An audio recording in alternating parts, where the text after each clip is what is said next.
the two of you may never even have to work again.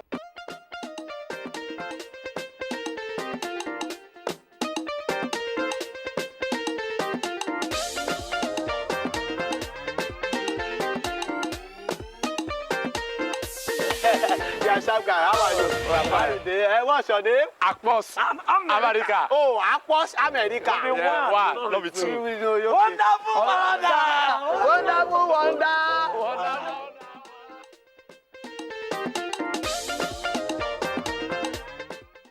Wow, Fanta.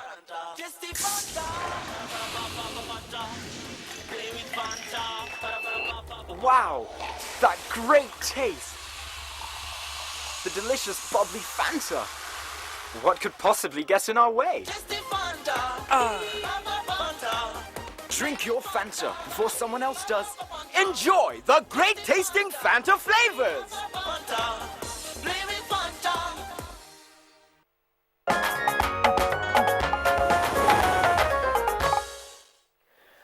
Welcome back. Just before we begin our conversation and accountability, transparency, the Kogi State example, let's take a look at this background report by Hakmat Ambali. In other climes, the issue, ghost worker syndrome, would sound like an administrative horror movie. But in Nigeria, the phenomenon has defied the very essence of accountability and transparency, as ghost workers have been known to appear and disappear at will. The dwindling coffers of government, it appears, is the only sign that ghost workers existed, at least up until recently. But they are no longer spoken of in hushed tones. The hood seems to have fallen, and governments at all levels are beginning to align with the tenets of accountability and transparency, and are therefore beginning to cry wolf over the antics of ghost workers, or better put, salary-earning accounts with no existing workers. 2 weeks ago, the headlines from Sokoto State read 12,915 ghost workers discovered on government payroll. Before then, Nigeria's finance ministry had announced a successful weeding of nearly 24,000 workers from its payroll after an audit revealed those individuals did not exist. The move, it said, enabled a monthly saving of around 4.8 billion naira or $11.5 million US, giving an idea of the quantum of economic loss over the years. Kogi State recently raised the alarm over ghost workers, but not after it had carried out checks and an electronic audit which revealed in the last 16 years the state had lost over 213 billion naira. Now it wants to shore up its resources and pay for services rendered by those it can see. Its strategy in curbing this trend comes under focus on Good Morning Nigeria as we examine accountability and transparency, the Kogi State example. All right, thank you very much there, Ahmed Ambali, for that background report. Now we have guests joining us in the Abuja studios to take on this subject matter. First, we'd like to welcome the Kogi State Commissioner for Finance and Economic Development, Asiwaju Ashiru Idris. Asiwaju Idris, it's our pleasure to have you on Good Morning Nigeria. Thank you very much. Pleasure to meet you. All right, we also have with us in the studio Professor Suleiman Sadiku. He's Deputy Vice Chancellor of the Federal University of Technology at MENA. He's, of course, a stakeholder in Kogi State. Professor Sadiku, a pleasure to have you on Good Morning Nigeria. Thank you very much. Okay. Now, let's begin with the Commissioner for Finance and Economic Development. One of the first steps taken by the Governor of Kogi State was to set up a screening committee to ascertain the actual workforce, the strength of the workforce in Kogi State. Now, was it just a question of saying, listen, I want to slash the wage bill, or there was some other causative factor that prompted that approach? Thank you very much for this beautiful question. You know, governance is about improving the life of the people. And when you are to do it, you have to do it transparently. You know, when we came on board, we discovered that the wage bill was so high, wage bill of 2.7, and the revenue, as you know, is low, average of 2 billion. So the best thing you can do is to scientifically look at your resources and look at the people. That is what led to the screening exercise.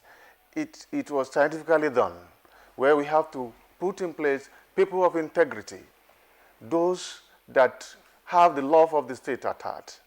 And then, you know, in the course of doing this, you discover some people on their own, knowing fully well that the rate we are going to catch up with them. On their own, they came on board to confess. You see, ES telling you that, I'm very sorry, Mr. Governor, I added 376 people in the payroll for the purpose of doing what? To help people that were unemployed. It's not your work. So you see, that is what led to this. And in the course of doing this, you know, we have a lot of opposition. Those that have been benefiting from it, they must come up with one way or the other story that hey, this government is here to sack people. This government is not for the people. No, this government is for the people. And at the end of the day, we made the report public.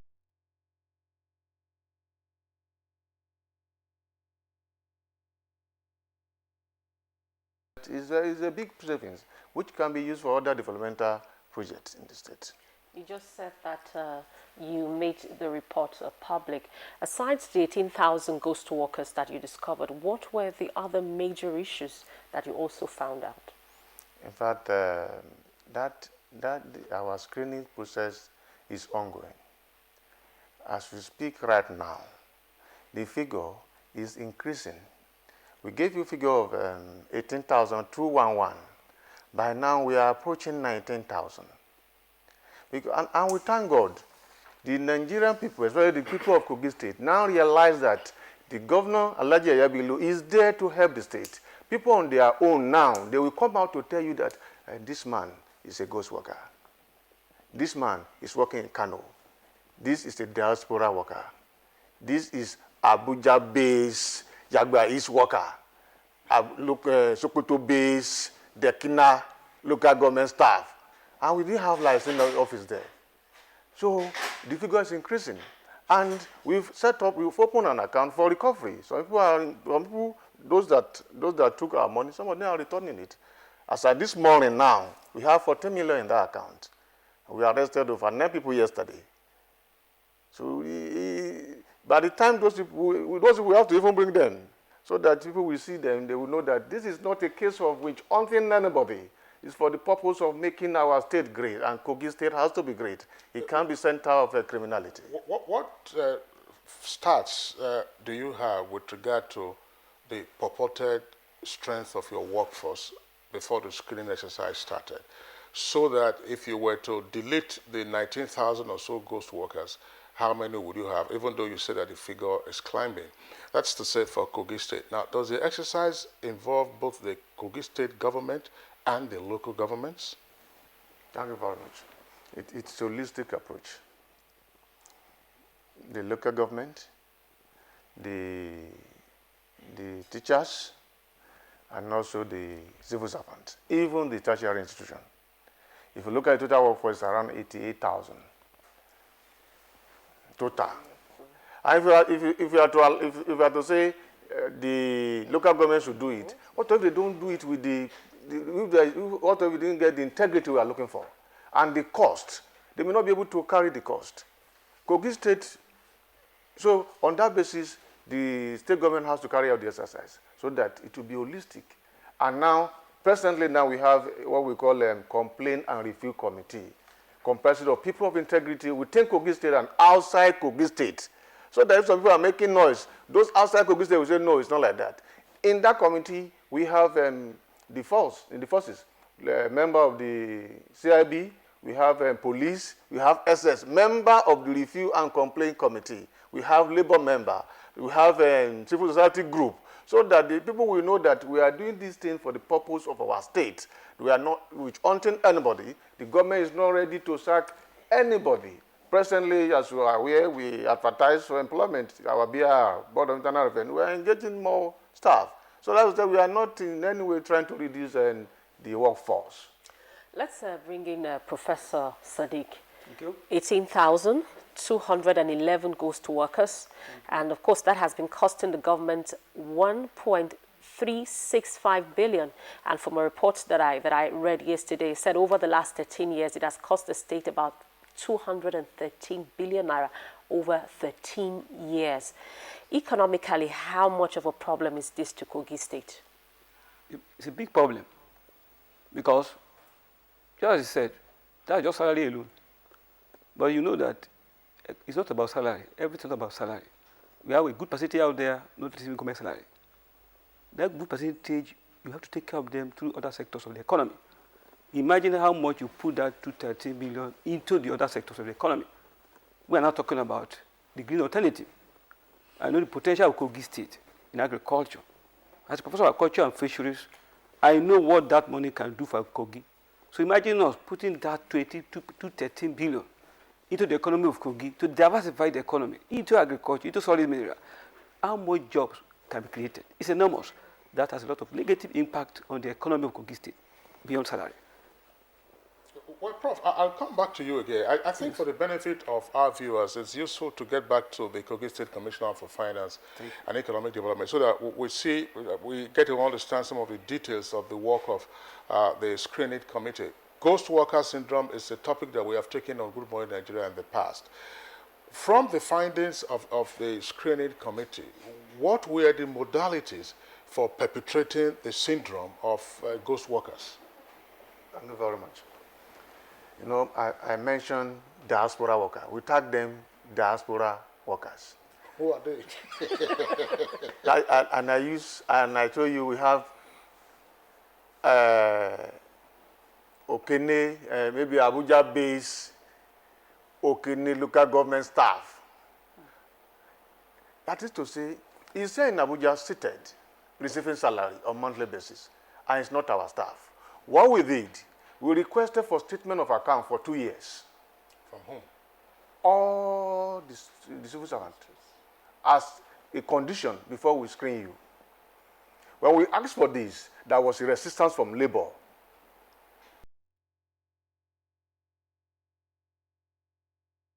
We have to cajole them. That's what is. They told us that the cost. How can they get money to make statements? We have to tell them that we are going to bear the cost as a state. From that statement, if you review the statement, you will now discover that a particular staff for the past 10 years has been withdrawing salary from maybe Sokoto, Lagos. What? If you are working in Kogi State, at least one day, you will use one of our ATM. So this is one category. That's why we call them diaspora workers. It's a name we give them. And the diaspora worker, they can't come here, they can't come to complain. Complain for what? They can't come. Even during the screening, you will see our state bubbling. The economic activity improve because they know we are going to do screening exercise. You just said that is just one aspect. I still have. Yeah, what are the other aspects? Okay. You see, apart from the diaspora ghosts, you said? Apart from the diaspora ghosts, okay. You discover there are some people, they are not actually ghosts, but they are ghosts when they begin to carry salary of 10, 20 people in a single account. Thank God for the BVA integration we embark on. With the BVA integration, we are able to see one single person receiving 20 accounts, 20 salary. And that is, even without even doing that, some people, when you look at them, you will know that this person is living above his means. When you know you are a civil servant and you have a lot of investment. But thank God for this. And that's why I told you that we open recovery account. Recovery is for the purpose of those that willingly agree that they have stolen money from Kogi State. And as at this morning, we have 14 million in that account. That is that aspect. What of age falsification?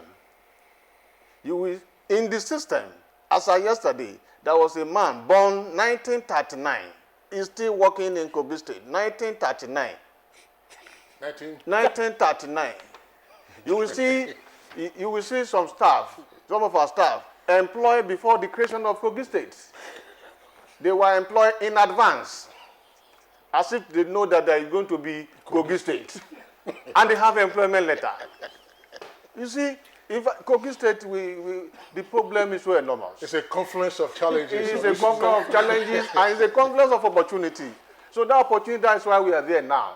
What Kogi State is a big state that, with Kogi State alone, if we harness the opportunity in Kogi State, Nigeria will not be where we are today. Don't forget we have Ajakuta, we have Nyomko, we have Dangote, a lot of other companies. It's fast land for agriculture. I'd like you to address this issue because you said that when you first of all asked people to bring their 2-year pay slip, their labor had issues with it. There have been allegations that labor was excluded from the committee that was set up from the screening. How true is this? And if it is, why? You know, people will say a lot of things. Labor constituted 60% of the screening committee. And, you know, they knew where we were going. So when we are setting up this committee, the members, we were doing it for the purpose of what? Carrying everybody along, not knowing that they have their own plan.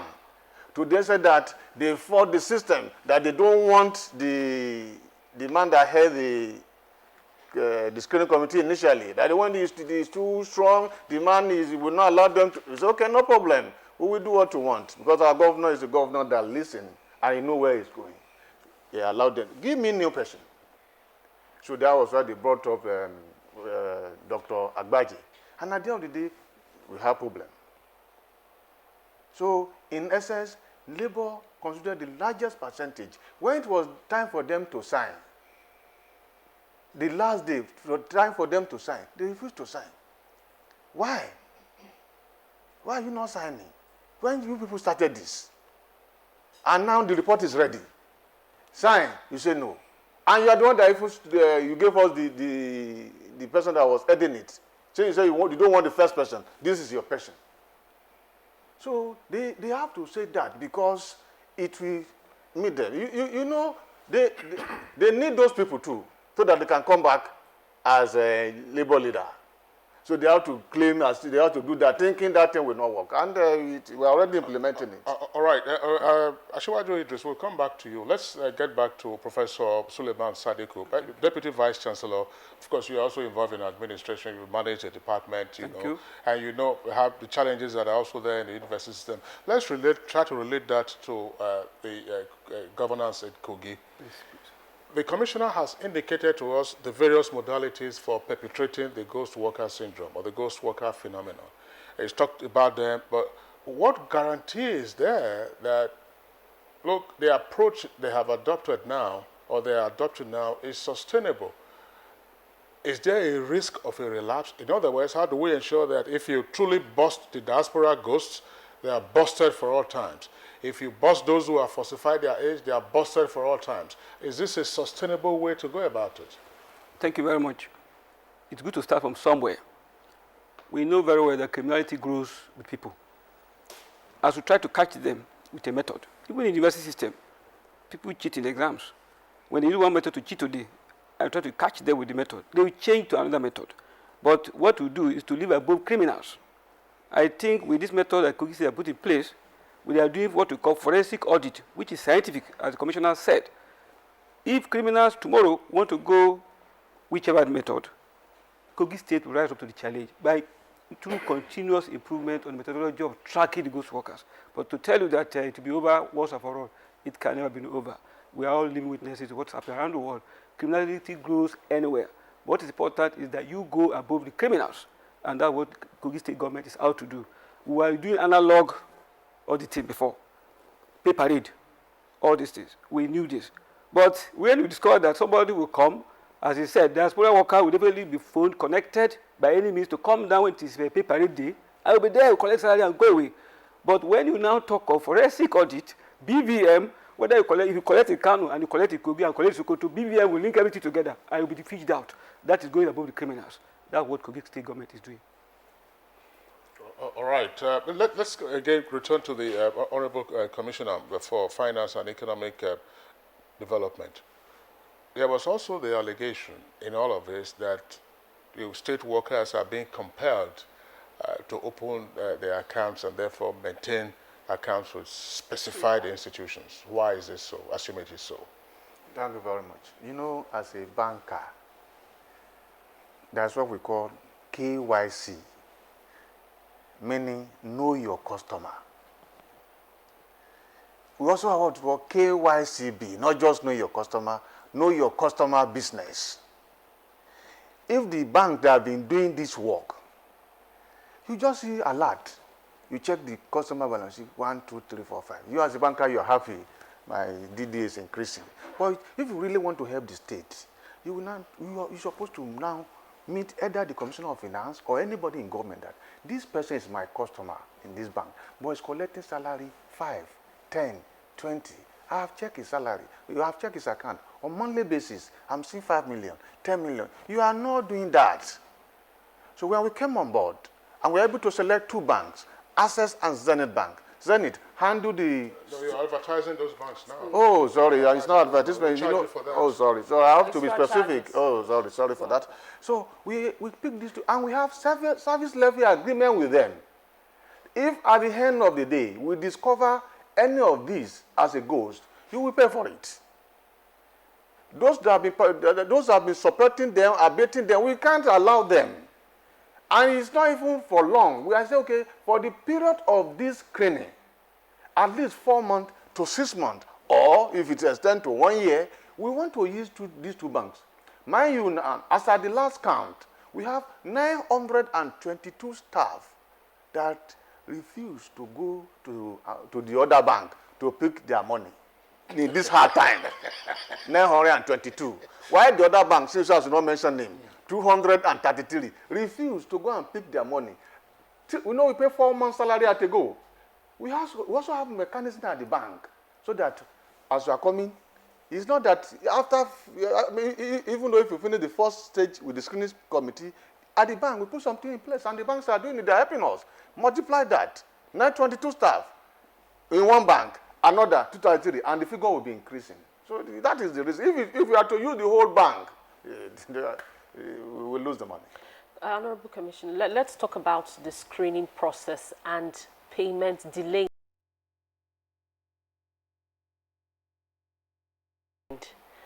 Of course, you said that you've paid some amount of money. For those who have not been screened and are genuine workers, what are you doing about that? Because to stay for this stretch of months without salaries. Thank you very much for that question. You know, if there's going to be reform, it comes with pains. At the end of the day, everybody will benefit. Those people you are talking about, some of them, the account they use, their account itself had issue. No, don't forget I told you that we have to do BVN integration so as to filter the account. Some of them had issue. So on that basis, they have to come to clear that one. Is it somebody that alter is a document that we are going to pay? Truly, this is a staff. Truly, is a staff. But he alter his certificate for a purpose. So that when it is time for him to retire, he won't retire. So it's adding more year. So, you know, something of that, you will not just be in a hurry to pay such people. We have to invite them, you question them. Like the case of yesterday when the governor visited the point, I saw a lady that was first of all born in 1981, secondly was born again in 1983, and lastly was born in 1985. Every 2 years. Every 2 years, changing the certificate. One affidavit, another affidavit, and the WAEC result. So, yes, he's a genuine worker, but he is falsifying results. So he's a fraudster who must not be in the system because it will affect others. If everybody begin to change files, another thing that is very serious. You see, most of these staff, they have their personal file with them. Secret and open. It's with them. So they alter it anytime they like. It's not supposed to be so. Let's get to Professor Sadiq. Using Kogi State as an example, aside the issue of ghost workers, what other areas do you think, government needs to cut waste? Kogi State example, areas to cut waste, apart from ghost workers.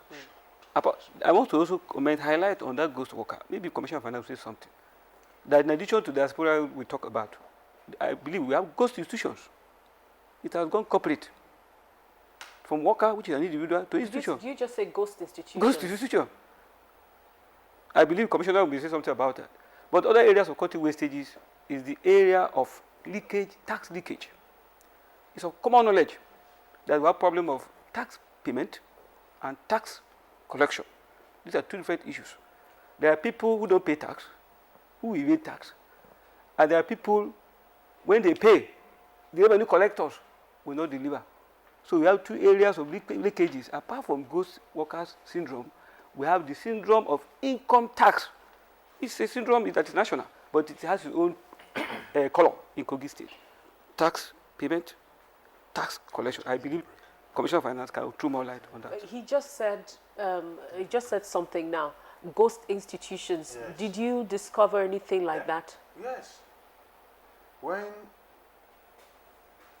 Because you have planned to defraud the state, you will now create fake schools, fake health center, and the fake health center, the fake institution also has fake staff with caliber of people with high senior staff, level 14, level 14, level 15, so that the money will also be very big. They are killing Kogi State. All right, there are sir. a lot of it, but thank God with what the scientific approach we use, that can never happen again. All right, Honorable Commissioner and Professor, we have a number of reactions already from our viewers, and we are taking those tweets that have come in now from the viewers, taking advantage of the Twitter handle. You can see it there on the screen at NTA GMN. Oshaloto Ilesomi tweets, "We cannot call the process transparent," that's the process of what the Kogi State is doing, "until the alleged ghost names are made public." And then Clementina G. Umochuno says, "There are many genuine workers who have not been paid for 8 months. When is government going to pay them?" Marcel tweets, "Busting ghost workers and sparing those complicit in the crime is a joke. We haven't really seen heads rolling." Ibrahim Tudu says, "Worker syndrome, ghost worker syndrome is unholy conspiracy and, of course, a collusion between finance, audit, and heads of organization. So is a resistant evil." All right, so let's return to the Commissioner. I mean, some of the issues that have been raised here. When will you make the names public? And when will the heads begin to roll? I mean, it's prosecution. If somebody's been found complicit, as the tweet is saying, when will prosecution start? The first thing is if you have busted some 19,000, you said now, when will the names be made public? Thank you very much. Thank God we have a complaint and review committee headed by people of integrity. At the end of that exercise, it's going to be made public. Already, each MDAs, all the MDAs, the schools, AGAs, we have sent to them the list. So with that, it is already transparent. What we are even planning to do is to upload it on the website we are already creating. As some people are also claiming they've not collected salary, we put it there too. But some people may now come and attack the government that you open my account to people. If not, that was our plan. So that those who are claiming have not been paid, they will see it there. And those claiming that those who are, you see, if we are to put all of them in police station, there will be no space. Though we are arrested so far, there will be no space. Yeah, but you have Koton Karfe prison that's always been, it's near Lokoja there. So, I mean, that's a joke, by the way. I mean, certainly, as the tweet was saying, it says, look, busting ghost workers and those complicit is a crime. So, in other words, those who have committed this is a crime. When will heads start to roll? What is the role of the police or EFCC in all of this? Thank you very much. As I've said, everything is a process. Yes, we have caught you. We have evidence. At least we have account that you have been using in the past to collect this money. So the first thing to do is to send their name to the police, to the SS for their own investigation. Then most of them will be charged to call. Some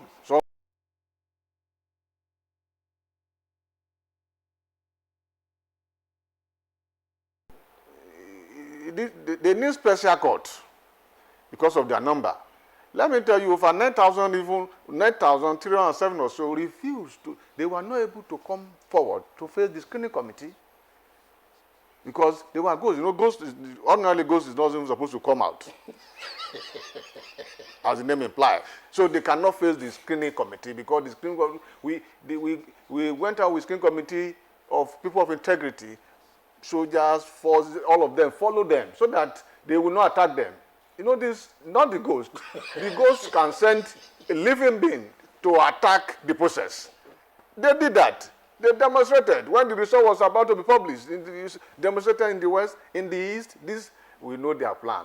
They were thinking the governor will budge and stop it. No, the governor went ahead with the process. Professor Sadiku, I mean, some of the terms that we are using, of course, it's so hilarious to contemplate this. But as my colleague Rhoda asked earlier, it is when you're making light of a matter that you actually get to the seriousness of it. What is your take on precisely what's been going on? Kogi State may very well be a template of what happens as the federal government has busted its own tens of thousands of workers. How do we begin to put an end to all of this?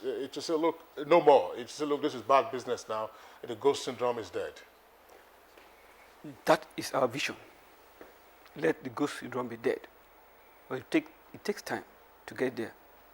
The journey of 1,000 miles will start with the first step. And that's what we have just done.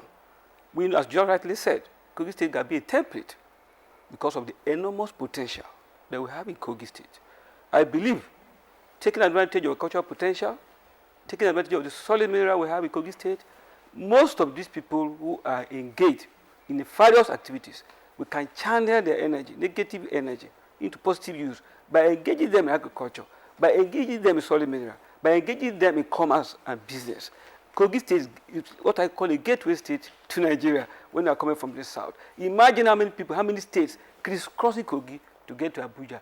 Imagine the commerce and business potential that will get out of it. Those who will sell, even petty traders at microeconomic level, imagine what they are going to take as income generation for Kogi State. I believe that if we are able to curb and put an end to ghost worker syndrome in Kogi State and divert these negative forces into positive use, Kogi State will be a template for this Nigeria, for this country.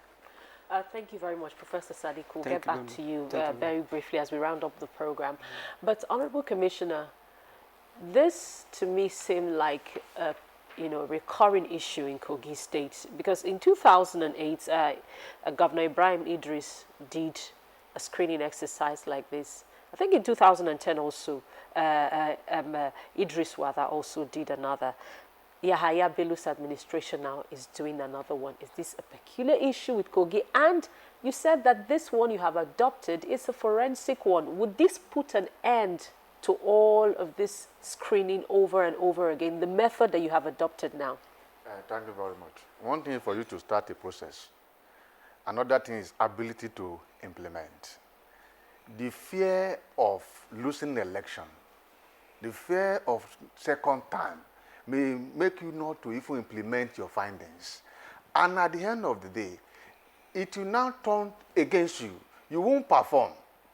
And then the fear that people will not vote for me, then at the end of the day you will not perform because there will be no money. Then they will at the end of the day push you away. Another person will come in. If not that the governor, Yahaya Bello, is governor that is focused and determined. No governor can try what we are doing now. No fully whether you have tribunal cases, you have these, you will be afraid, what of you this happen? But he knows that he needs to do this for the betterment of the state. So we are already implementing, and we, as I told you, it's scientific. As we are implementing, we are blocking it. You can't come back again. How? Because as we are doing it, we have our payroll system in place. As we are cleaning the system, we now filter the payroll again. And we have a lot of things in place for it that it can never happen again. All those Abuja-based, Sokoto-based can never come in. We are going to have a clocking register. As you are coming, you clock in. When you close, you clock in.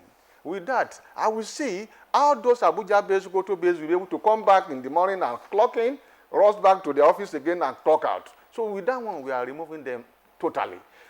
All right. Earlier, you indicated that Kogi has some 88,000 persons on its workforce officially. Now, by the time you remove the...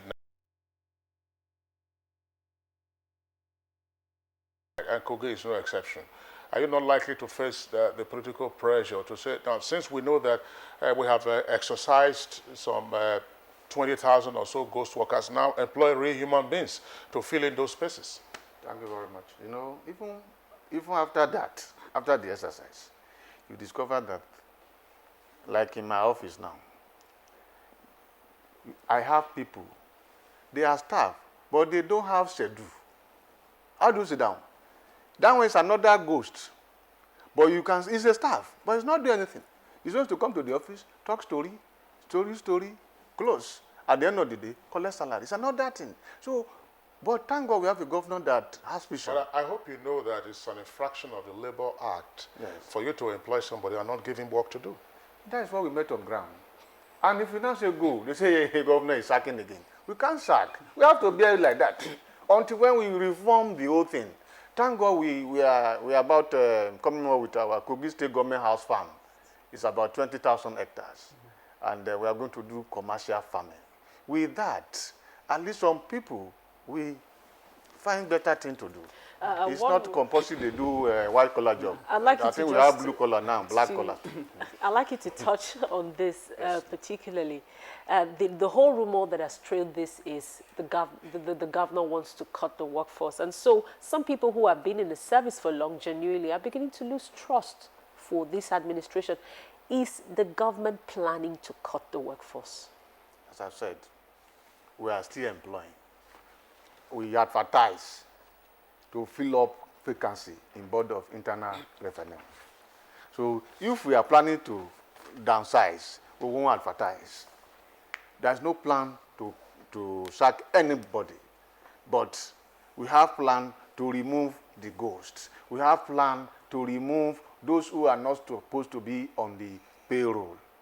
Those are supposed to, some people already, they are staff of Kogi State, but they enter with wrong certificate, using the certificate of your father. And I believe certificate is not transferable. Some will use the certificate of their junior sister. It's not transferable. You can't transfer certificate. So by the time we remove all those ones, are you now saying Governor Yaevilo is sacking? He's doing the right thing. We have them plenty. Yeah, let's just to get your last comments before we call it a day in this segment of our conversation. Both yourself and Professor talked about ghost institutions. It must be a wonder. I mean, it's probably the first time I'm hearing about ghost institution. How does that work? It means that if you have a ghost institution, the ghost institution will be entitled, to budgetary claims. You have them in the budget. So how did all of that come about, and what are you doing about it? And also take along with it what one of our viewers said, that these things are perpetrated with heads of departments or heads of, other MDAs. So how are you going to tackle this? Because it can't be done alone, if it is an institution. Thank you very much that you said this, that it can't be done alone. It's a work that all of us has to do, and there is need for them the orientation. That is why there is need for training. Let people know the importance of as a civil servant, what you are supposed to do to develop the state. It is your work. You are not there to defraud the state. If not, right from budgeting, they plan for it. They have overhead. They have salary. And at the end of the day, somebody will collect it. How are they collecting it? That is the process. And again, look at the payee you mentioned. Those ghosts, they also have payee. They will pay tax. The ghosts too will pay tax. But how are they going to get their money? They will raise check. They will now raise check. Payee. Payee is supposed to go directly into Board of Internal Revenue account. It's not something you raise check for. They will now raise check, go to the bank, and collect the money. We have them, and those people, we have sent them to where they belong. At the end of the day, those people who are claiming that we are not prosecuting, you will see it. You will see it. We'll make it live too. It's on that note we want to say a very big thank you to Professor Suleiman Sadiq. He is Deputy Vice Chancellor, Federal University of Technology, Mina. He's a stakeholder with the Kogi State. And also a very big thank you to the Honorable Commissioner for Finance and Economic Development, Ashiwaju Ashiru Idris. Thank you very much for coming on the program. Thank you very much. All right, on to sports now. Nigeria progresses in the latest FIFA rankings. Musba Udanwahab, our correspondent, is standing by to give us details of that story and more.